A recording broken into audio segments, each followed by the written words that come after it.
Hey you guys, thank you so much for joining me today. I am so excited to be chatting with you all. Today we are going to be talking about positioning during labor. This is something that I am super passionate about, and I truly believe you should educate yourself on this topic during pregnancy so that you can feel confident going into your labor and birth.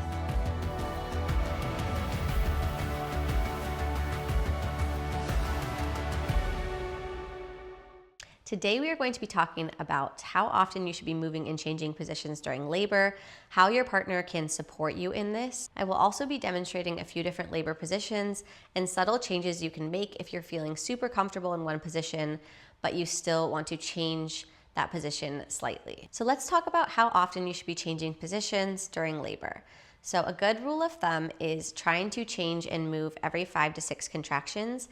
And this is something that your partner can help you with, because during labor and during contractions, you're not going to be paying attention to what contraction you're at. So they can kind of be keeping track of those for you. And after that 4th or 5th contraction, always in between the contractions, never during, giving you that little reminder, hey, you've been in this position for 4 to 5 contractions. Do you want to get into another position or change positions slightly? You can give them some feedback, and then after that next contraction, they can help you move and change into a new position if that is what you are feeling like you need and what your baby needs. Always listening to your body, to your baby. If you're feeling super great in one position, super powerful, breathing through those contractions, you don't need to change it much. You can always just change it in that subtle way to still continuously move and get that dynamic movement while you're still staying in those positions that you feel super comfortable and great in during your contractions. Something that I think is super important is practicing getting into these positions during your pregnancy so that when you go into labor and you're going to deliver your baby, you feel comfortable in these different positions and you know how to get into them. A way that I love to do this personally is incorporating them into my prenatal Pilates workouts.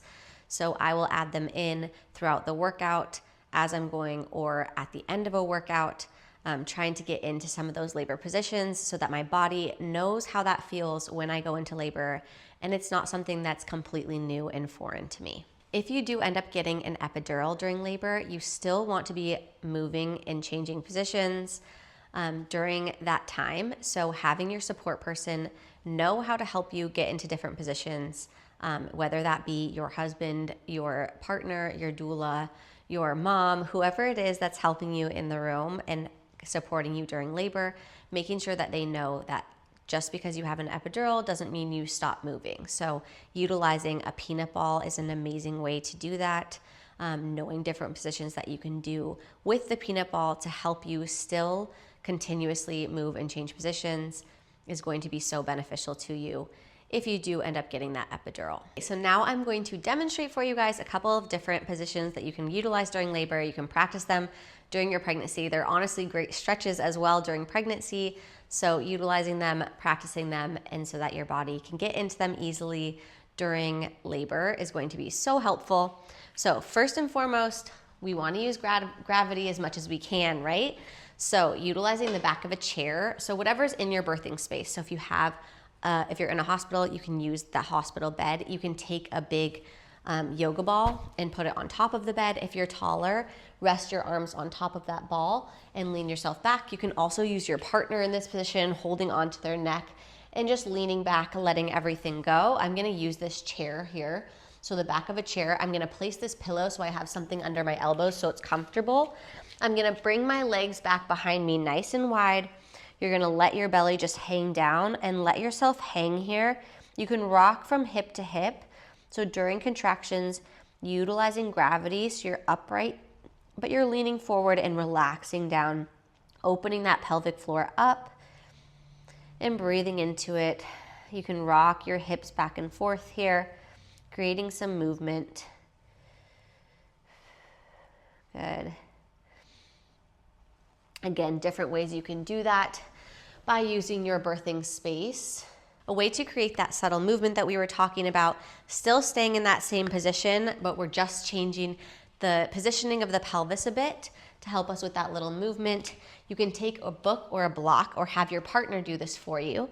Place it underneath one of your feet, get back into your position and do the same movement. So we're still here. We're just creating that little difference in the pelvis so that baby can rotate and come down, engage, breathing into it, breathing through those contractions.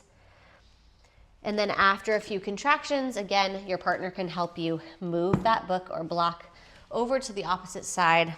You always want to make sure you're balancing it out. Again, we're coming back into it in that forward leaning position, just letting everything go, relaxing down, but still utilizing gravity here.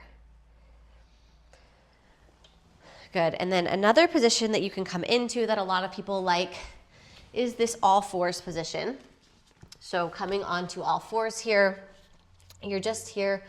You can open up those knees a little bit wider if you want to, and just let everything go here, relaxing that pelvic floor, releasing that baby down. You can do a little bit of rocking here if it feels good. If you aren't comfortable on your knees, you can place pillows or like rolled up towels underneath your knees. However you can get comfortable.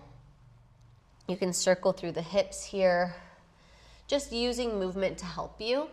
Again, during those times where you want to change that position slightly, but you're feeling super comfortable, you can take that book or block again, place it underneath one hand, get into the same position, do the same types of movements during those contractions, always switching over to the opposite side to balance it out after a few contractions.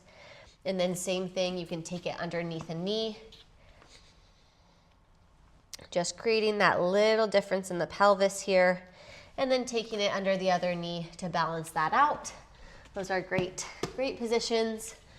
Lots of people feel comfortable in that all fours position during labor. Another great thing to utilize that I forgot to mention in this forward lean position here is this is a great one where your partner can utilize that counter pressure. So I love to do that Cook's counter pressure where your partner is putting their fists or the palms of their hands onto your sits bones here, and you can press back into their hands during those contractions to try to take some of the pressure off.